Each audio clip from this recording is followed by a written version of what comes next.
നമസ്കാരം. മലയാളി വാർത്ത ഇൻസൈഡിലേക്ക് സ്വാഗതം. അൻവറിന് പിന്നിലാര്? തുടക്കം മുതൽ കേരളമുയർത്തിയ സംശയമായിരുന്നു ഇത്.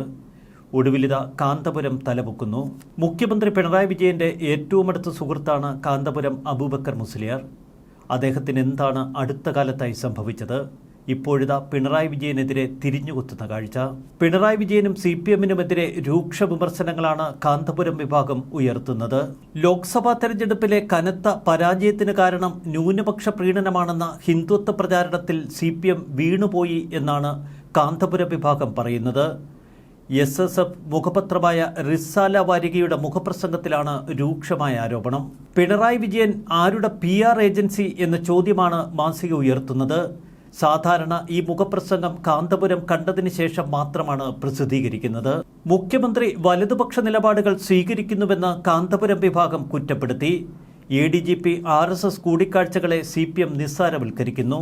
ADGP MR അജിത് കുമാറിനെതിരെ നടപടി സ്വീകരിക്കാത്തതെന്ത് എന്ന ചോദ്യമാണ് അവർ ഉയർത്തുന്നത്. മുഖ്യമന്ത്രിയുടെ അഭിമുഖ വിവാദത്തിൽ CPM-ന് ഉത്തരമില്ല.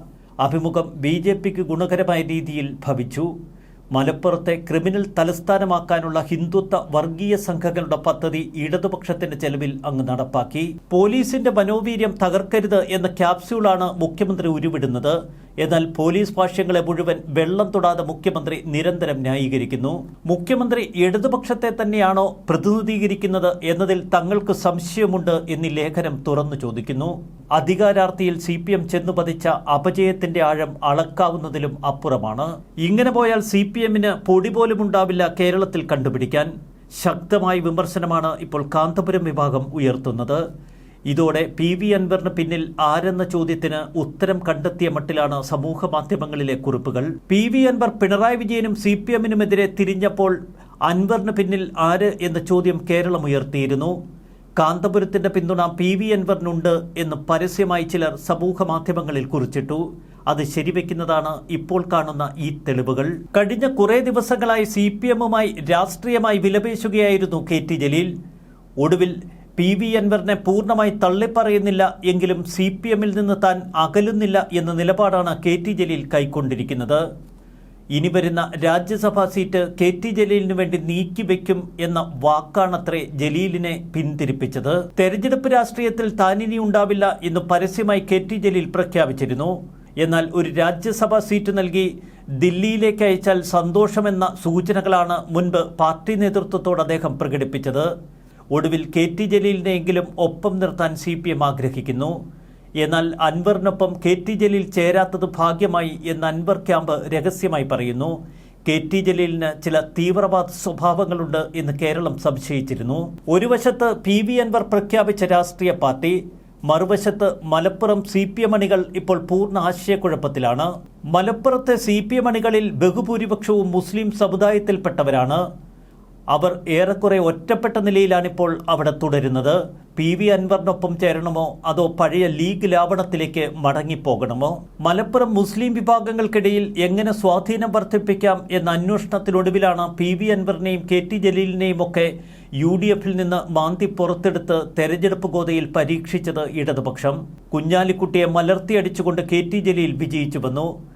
UDF-ന്റെ കുത്തക സീറ്റായ നിലമ്പൂർ PV അൻവർ പിടിച്ചെടുത്തു. ഇതോടെ മലപ്പുറം മുസ്ലിം ലീഗിനെ വിറപ്പിക്കാൻ കഴിഞ്ഞു എന്ന കണക്കുകൂട്ടലായിരുന്നു CPM-ന്. എന്നാൽ മറുവശത്തു നിന്ന് തങ്ങളുടെ പാളയത്തിൽ ചേക്കേറിയവർ ഇപ്പോൾ തങ്ങളെ തിരിഞ്ഞുകുത്തിയതോടെ CPM അക്ഷരാർത്ഥത്തിൽ വെട്ടിലായി. കഴിഞ്ഞ കുറെ കാലമായി UDF-നെയും UDF-ലെ നേതാക്കളെയും ഒക്കെ ആക്രമിക്കാൻ അൻവറിനെ കയറൂരി വിടുകയായിരുന്നു പിണറായി വിജയൻ ചെയ്തത്. അതേ അൻവർ ഇപ്പോൾ മുഖ്യമന്ത്രിയുമായി കൊമ്പ് കോർത്തു.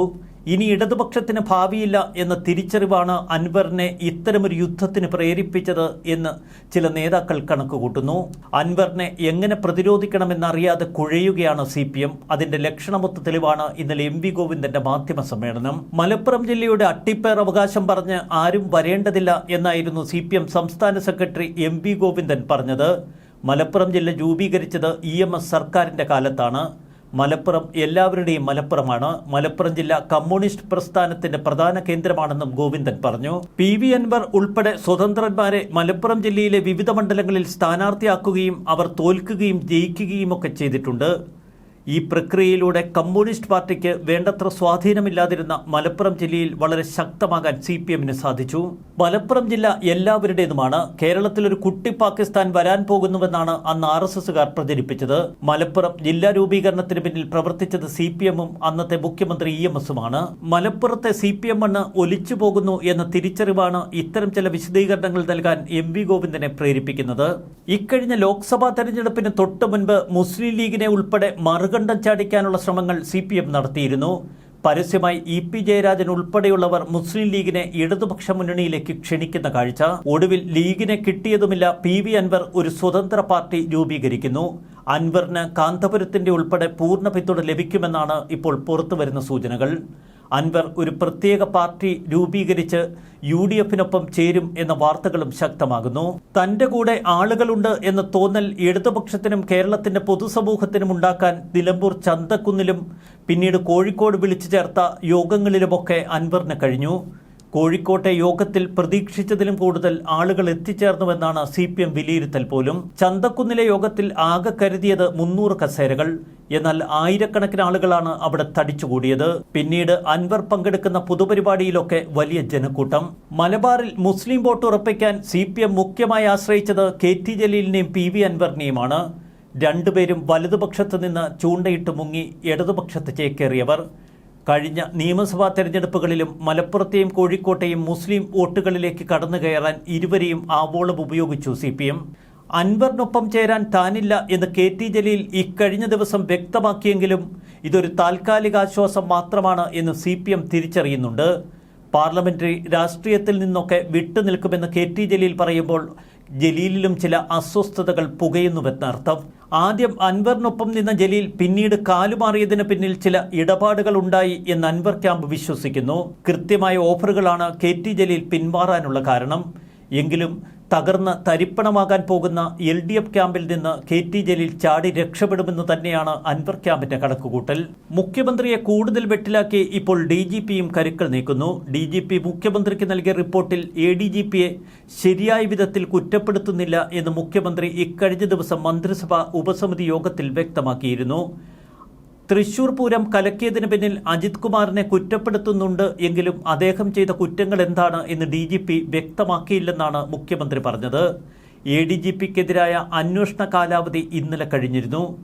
ഇതുവരെ DGP വിശദമായ റിപ്പോർട്ട് മുഖ്യമന്ത്രിക്ക് കൈമാറിയില്ല. എന്നാൽ ഇന്നലെ രാത്രി വിചിത്രമായ ചില കാഴ്ചകൾക്കാണ് പോലീസ് ഹെഡ്ക്വാർട്ടേഴ്സ് സാക്ഷ്യം വഹിച്ചത്. ADGP അജിത് കുമാറിനെതിരായ നടപടികളുടെ ഭാഗമായി പോലീസ് ആസ്ഥാനത്ത് ഇന്നലെ രാത്രി നടന്നത് 8 മണിക്കൂർ മാരത്തൺ യോഗം. റിപ്പോർട്ടിന്റെ അന്തിമരൂപം തയ്യാറാക്കുകയായിരുന്നു DGP-യുടെ നേതൃത്വത്തിൽ. അജിത് കുമാറിനെതിരായ ആരോപണങ്ങൾ രൂപീകരിച്ച പ്രത്യേക അന്വേഷണ സംഘത്തിലെ ഉദ്യോഗസ്ഥർ ഈ യോഗത്തിൽ പങ്കെടുത്തു. രാത്രി 12 മണിക്ക് ശേഷവും യോഗം തുടർന്നുവെന്നാണ് മാധ്യമ വാർത്തകൾ. പോലീസ് മേധാവി മുഖ്യമന്ത്രിക്ക് കൈമാറുന്ന റിപ്പോർട്ടിൽ ADGP-യെ പൂർണ്ണമായി കുറ്റപ്പെടുത്തും എന്ന വാർത്തകളാണ് പുറത്തുവരുന്നത്. അങ്ങനെയെങ്കിൽ ഇനി ADGP-യെ എങ്ങനെ പിണറായി വിജയൻ സംരക്ഷിക്കും എന്ന ചോദ്യവും ശക്തമാകുന്നു. മറുവശത്ത് CPM-ൽ നിന്ന് സമാനതകളില്ലാത്ത സമ്മർദ്ദമാണ് മുഖ്യമന്ത്രി പിണറായി വിജയന് ഇപ്പോൾ നേരിടേണ്ടി വരുന്നത്. CPI മന്ത്രി K രാജൻ ഇക്കഴിഞ്ഞ മന്ത്രിസഭ ഉപസമിതി യോഗത്തിൽ ശക്തമായ മുന്നറിയിപ്പ് നൽകി.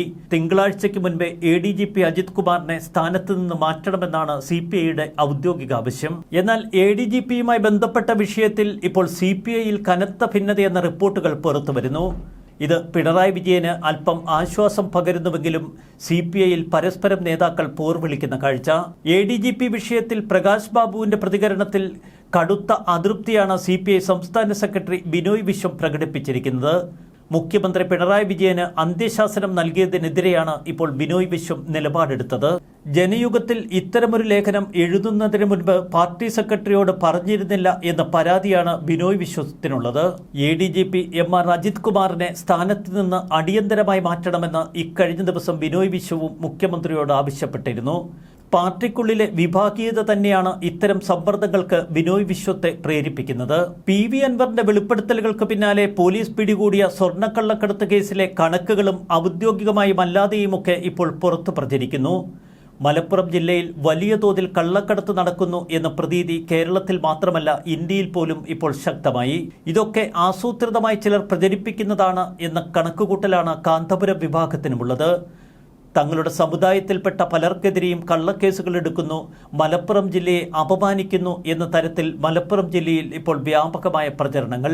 ഒരു വശത്ത് ദിനംപ്രതി എന്നോണം PV അൻവർ മുഖ്യമന്ത്രിക്കെതിരെ ആക്രമണങ്ങൾ തുടരുന്നു. മറുവശത്ത് തികച്ചും നിസ്സംഗതയോടെ പ്രതികരിക്കാനാവാതെ കുഴഞ്ഞു നിൽക്കുന്ന പാർട്ടി നേതൃത്വത്തെയും നമ്മൾ കാണുന്നു. അതിനിടയിൽ വിചിത്രങ്ങളായ പല വിവാദങ്ങളും ഉയർന്നു വരുന്നു. കഷ്ടം തന്നെയല്ലേ മുഖ്യമന്ത്രി? ന്യൂസ് ഡെസ്ക് മലയാളി വാർത്ത ഇൻസൈഡ്.